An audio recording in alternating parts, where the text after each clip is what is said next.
Om Shanti. So briefly, I'm just going to mention the difference between bhakti and knowledge, especially godly knowledge, and then you can listen about that um, in Shiv Baba's voice to really have that feeling. Okay. So bhakti actually comes from word bhaj. Okay. So bhaj means to divide, to allot, okay, to distribute. Okay, which makes sense because bhakti starts from the copper age, which we call as a Dwapar Yuga. Dwa means two. Okay, when there is when there is beginning of two opinions. Okay, before copper age, we all know there was one opinion, world of deities, no need to do bhakti. So when deities forgot themselves as souls and become human beings, they remember, the first one they remember is Shiv. So that's why they start worshipping Shivling. Okay, so Shiv Baba has says Vikramaditya is the one who makes the Shivling, the temple of Somnath, where he starts the bhakti through the advice of his father. He makes the Shivling and the worship begins. Initially, only Shivling was worshipped. So, which we said, Tattva Pradhan Bhakti, worship of only one, true God, okay, in form of the ideal, which is the Shivling. And later, when Bhakti became Rajo Pradhan and Tamo Pradhan, okay, that's where the Bhaj word is divided. Okay, so everyone was divided, devotion was divided, faith was divided. So that's where it became Rajo and Tamo, and God said, due to Rajo and Tamo Pradhan Bhakti, everyone's mind became weak. Soul became Tamo Pradhan. Okay, because Bhakti comes from human gurus and knowledge only comes from one God. God does not teach Bhakti because God says, I come here to give the fruit of devotion, which is true knowledge. And that's why true knowledge only comes from one, bhakti comes from many. So that's why when bhakti becomes adulterated, everyone's mind and intellect becomes weaker and weaker, and they create burdens of sins on them.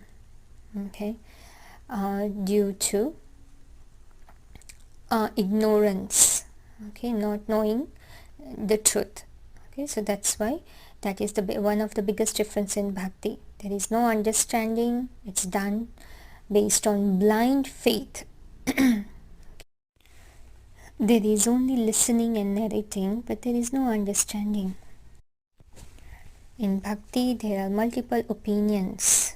Okay, it creates lot of confusion and further division, okay, in name of religion. Okay, and it has so much filled with false opinions. That's why Shiv Baba says it comes from Ravana. Okay, there is no aim. There is no aim. It's filled with all the physical rituals and acts on basis of blind faith. Because God says faith comes when you know someone. Okay, when you have complete information about someone, then only you can put you can say the trust or have that connection with him, feel him, and then you can have faith on him. In bhakti they just worship ideals. We all know we do not have any experience in our life to have the relationship with a non-living ideal. That's why people create progeny, saying they can't have love for the children as an ideal. They want a living person. Okay, so then nobody has experience to have that connection with ideal. So we can't claim that I can connect with God through ideals. So it is all about worshipping the ideals, having that blind faith, worshipping without having any biography, of God. Okay, and all the limited knowledge of bhakti filled with lot of false opinions, it is all bound in by books, by many scriptures, and we have evidence that how scriptures were polluted over the period of time. So if bhakti comes from the scriptures, then if scriptures are polluted and filled with mixed opinions, then how can we can able to even reach God? So that means scriptures are not coming from God, right? Because it's many people saying many different things, and God is one and he will only say one, so there is no knowledge in the scriptures. Yes, that's true that God says that everything in the scriptures are not false, okay, but the essence of scriptures is only known by God. Okay, so most of the things is false opinions of the human beings, but the essence of scriptures, which is what the truth is, it is only been told by God, okay, when he comes. Because we all know that initially when the scriptures were written, it was not interpreted. Later it was interpreted when human became more Rajopradhan, extremely Rajopradhan and Tamopradhan stages. Okay, so that's why God only can tell us what is the complete truth.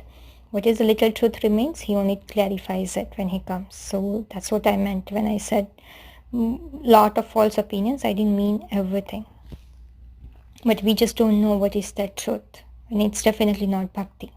Okay, bhakti aspect. So good news is the Supreme Soul Shiv, whom we were calling out since long time, he's here, and he is narrating that essence of scriptures, okay, through the body of Adam, Adidev, we can say Arjun, okay, right now. So in Bhakti, we learned about philosophy in a more body conscious way, through which we have this deep belief of, okay, God will come and do the miracles physically, okay, so that all becomes blind faith. But in truly the spiritual philosophy, which is currently taught by God, which is completely opposite to what we have learned through human gurus, okay. Anyways, if you listen to him every day, you will know, because the experience of the authority of the experience is the greatest proof than anything else. So if you listen to him, you know him, you understand him based on the knowledge, as he has promised that only we can know him through the third eye, the divine insight, then you will be able to also feel that, okay. In bhakti, there is lot of physical hard work, okay, and people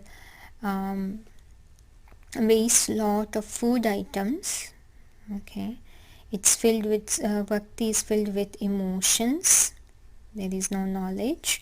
It only has temporary attainment. Even somebody does bhakti all throughout the life can have the temporary attainment for one birth, okay. There is no transformation of sanskars. There is you can't burn the sins through bhakti, okay. And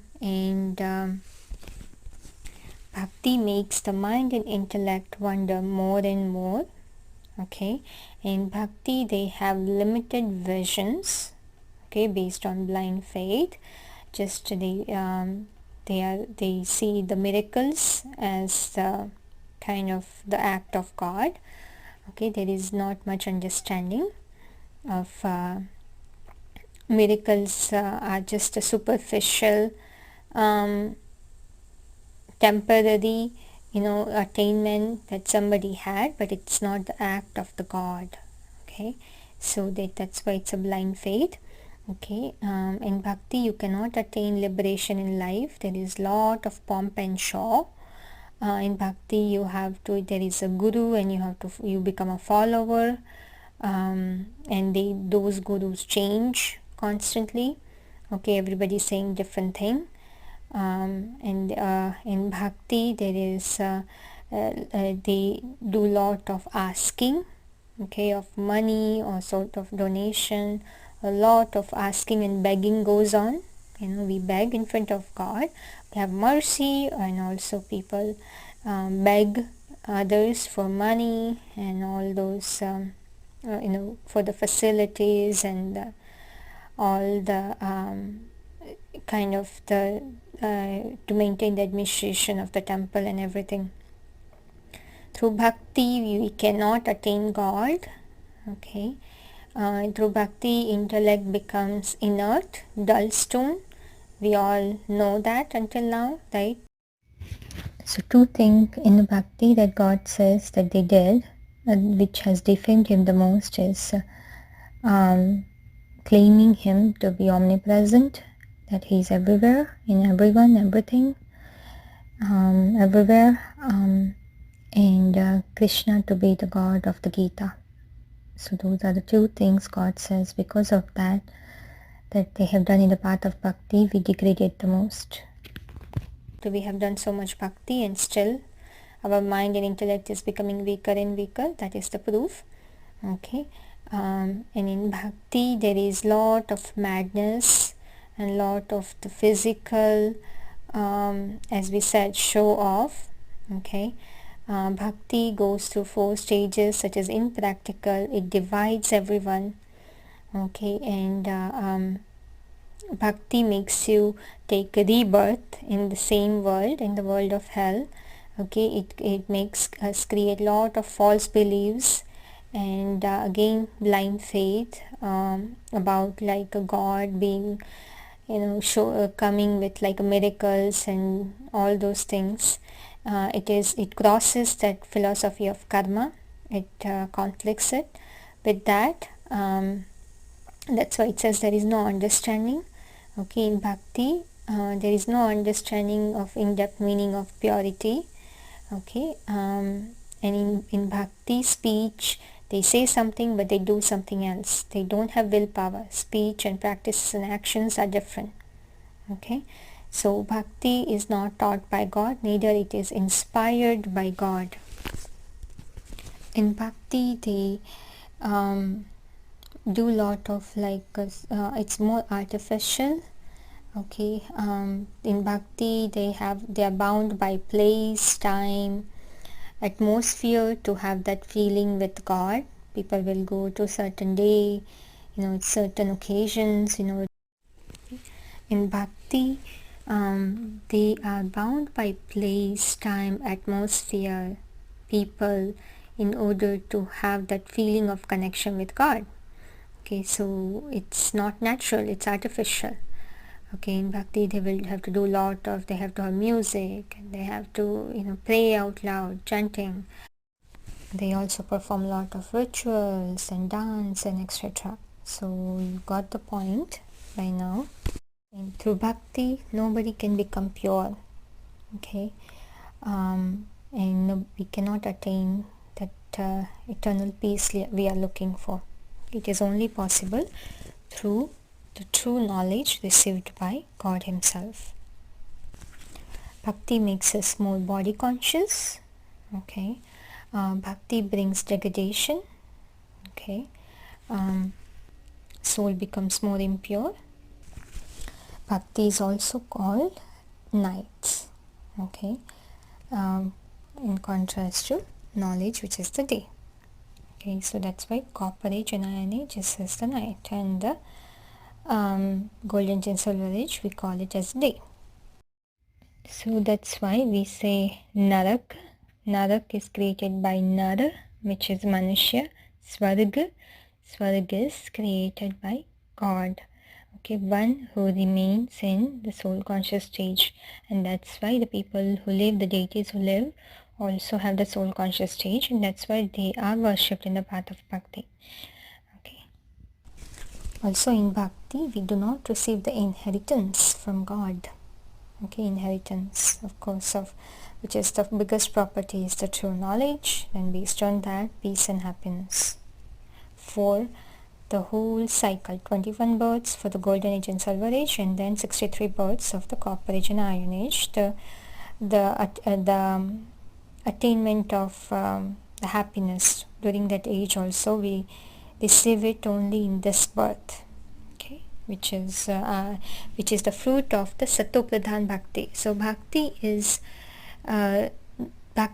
not bad, but Satopradhan Bhakti, which we did, okay, we are receiving the fruit of it right now. Rajopradhan and Tamopradhan Bhakti is bad, which has been going on in the world currently, okay, which started from human gurus, okay.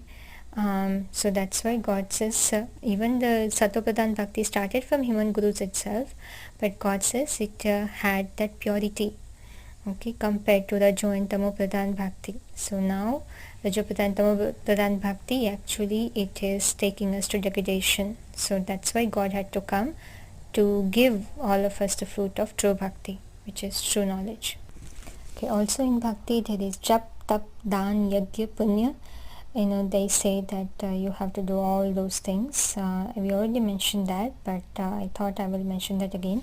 And also to pray, worship, beg, cry, celebrations, ask for mercy. I think we covered that, just want to make sure. In Bhakti there are Nauda Bhakti, 9 types of Bhakti. It's limited, closed divisions. They have different ways of doing it, okay. And there is lot of expansion in Bhakti, there is no essence, okay, as we know the confusion and complication of the scriptures that we have learned so far. We know that already. In Bhakti we have a company of all the human gurus or people, but in knowledge we have company of one God. We have practical experience of being with God, okay. Bhakti makes us more dependent, and there is a lot of myths in the Bhakti. Bhakti makes us bhogi, right? Mentality falls through Bhakti. In the Bhagavad Gita, we have the references as well, which I will be sharing it with you separately. The chapter 2, sloka 41, 42, 43. It says that how the scriptures degrade, goes from Sato to Rajo to Tamo state, so they are not the reliable source. And also God said in chapter 11, sloka 53, that through Vedas, tapasya, or donations, you cannot attain me. So that is very important. God himself says that I cannot be attained, cannot be found through yagya, tap, or donations, okay. And God also said in chapter 7, sloka 17, that the knowledgeable souls are dear to me, okay. Out of all the devotees, that God said, those who remember me because of some disaster, or they are sorrowful or troubled, and there are also devotees who wish to know something out of curiosity. Those who desire wealth and property, they worship me. But God says, out of them, the knowledgeable ones are the one that which are very dear to me, who wants to know me based on the knowledge. So that's where also it is very clear that God, in order to know God, Bhakti is there until we attain God. But after we attain God, God says you don't have to do bhakti because you attain me, okay. Shanti. Okay, so now let's understand as far as the knowledge goes. So in knowledge, of course, there is no bhakti when there is knowledge, because the fruit of devotion is true knowledge by God himself, okay. So knowledge is only received during this time in the confluence age, Purushottam Sangam Yug, but bhakti has done since so many years, okay. We have started since last 2500 years ago. Knowledge is only received during this very short amount of time, which we call of 100 years of the Purushottam Sangam Yug, okay. And knowledge is only given once, right? And it only comes from God. There are no prayers, worship, begging, crying, asking for mercy, okay. In here there are no open eye divine visions. And here only the visions through the divine intellect, okay, the sight in practice, through understanding of the knowledge, okay, no closed eye vision at all. In knowledge, when one receives knowledge, we don't do any kriya kand, or any kind of, there is no pradan yagya, there is no donation asked, there is no begging, right? In here God is here to give, so that's what God teaches everyone, is to give, okay? It's a relationship of love. You don't need to ask. If somebody is feeling the home of God, they give it from the heart, but God doesn't need to ask from anyone, okay?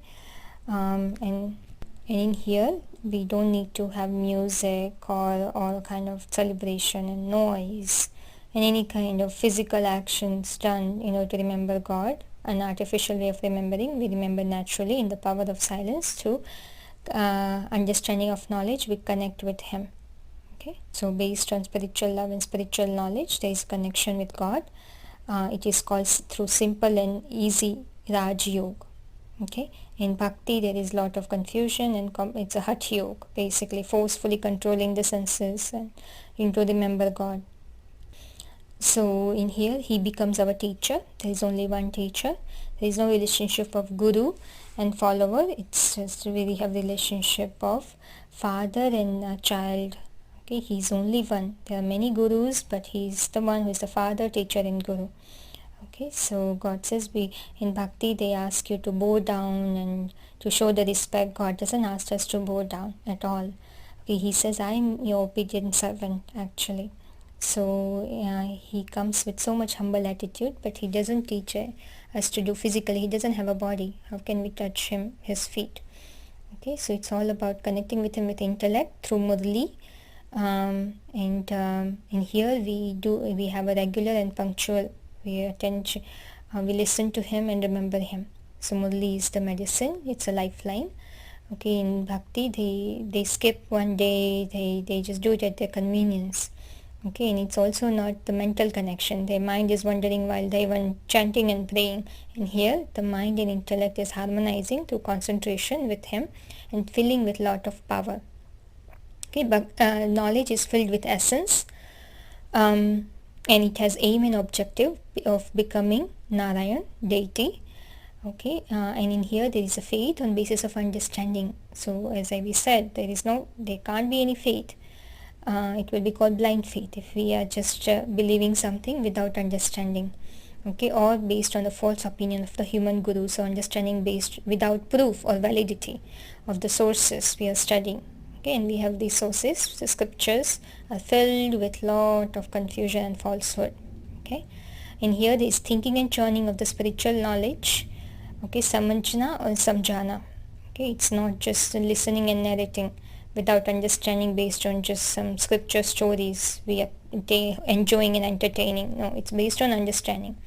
In here there is transformation of mind and intellect. We purify the soul, and this knowledge is not bound by books because it's taught by God himself. It stabilizes mind and intellect. We are colored by the true company of one Father. Okay, there is no physical hardship. We are sacrificing the vices. We are not wasting any physical food items or worshipping any non-living ideals. We are worshipping the living form. Actually, we are having not even worshipping. We are having relationship with the living form. Okay, it's based on the facts, not predictions. Okay, and then we make effort here. In Bhakti Marg, they don't make any effort spiritually because they don't know. They wonder. And here we concentrate the mind and intellect as the soul becomes purified, as the soul becomes pure.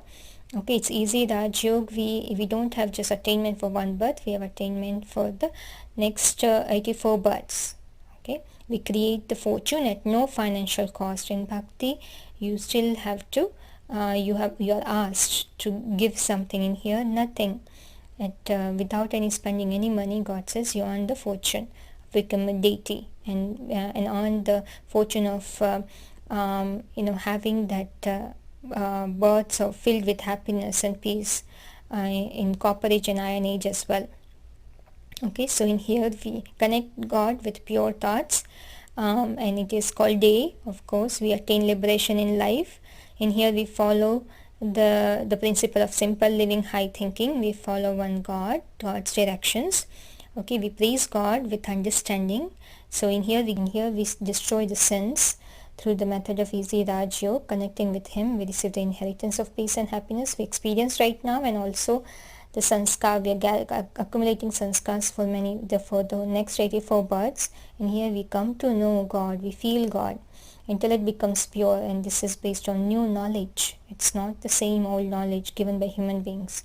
Okay, so in here we receive wisdom. We don't do any kind of madness. Okay, so wisdom leads to victory, zindabad. Madness leads to murdabad, failure. Okay, in here we experience supersensuous joy. In bhakti we just experience that physical negative pleasures based on body consciousness. And here we experience the happiness on basis of soul consciousness. It is more practical. It unites everyone, not divide. Okay, it makes us immortal, gain victory over the death actually. Okay, so makes us deities. It brings the detachment from the old world and body consciousness. Overall we become powerful, we become soul conscious, and through our vision we change the world, okay, around us. So knowledge leads to true liberation. Okay, knowledge leads to true liberation, and that's why in the scriptures it says rite jnane mukti. Okay, without true knowledge they can neither attain mukti, which is the peace, and also jivan mukti, which is happiness. Okay, so it's important we recognize God and only follow one, listen to one, and able to fill the soul with the sato pradhan sanskars of knowledge.